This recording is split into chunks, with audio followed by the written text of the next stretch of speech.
Hello అండి. ఈరోజు చాలా హెల్తీగా ఉండే ఆస్ప్రాగ్స్ తోటి మంచి కర్రీ అనమాట. ఇలా తోటకూర కాళ్ళకి మళ్ళే ఉంటాయి. ఆ చివర్లు ఇలా కట్ చేసేసుకొని కొంచెం లేతయి తెచ్చుకోవాలి. అలా కట్ చేసి పెట్టుకోండి. తోటకూర కాళ్ళ కంటే కూడా బావుంటాయి. కొంచెం శనగపప్పుని ఇలా తీసుకొని బాగా కడిగేసేసి ఒక గంటన్నర నానపెట్టేసేసి కొంచెం ఉడకనివ్వండి. శనగపప్పుని ఉడికించి అట్టు పెట్టుకోండి. ఈలోగా నూనెలో హోల్ గరం మసాలా దినుసులు చాలా కొంచెం వేయండి. మంచి ఆస్పరాగ్స్ ఫ్లేవర్‌ని డామినేట్ చేయకుండా కొంచెం గరం మసాలా దినుసులు వేసుకొని, ఆ తర్వాత అల్లం తురుము మాత్రమే వేసాను నేను. అల్లం వెల్లుల్లిపాయ వేసుకుంటే మీరు కావాలంటే వేసుకోండి.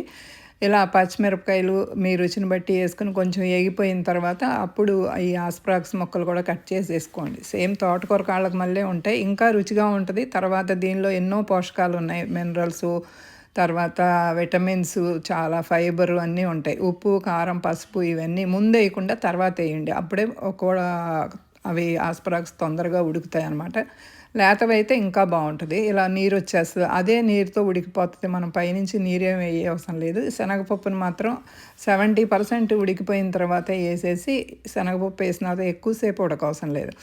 దించే ముందు చక్కగా పచ్చి కొబ్బరి తురుము ఏస్తే భలే టేస్టీగా ఉంటదండి. కొంచెం ధనియాల పొడి, అలాగే కొత్తిమీర, కొంచెం కరివేపాకు లాస్ట్‌లో ఏస్తే మంచి గుమగుమలాడుతా కూర బావుంటది మసాలా సువాసనతో.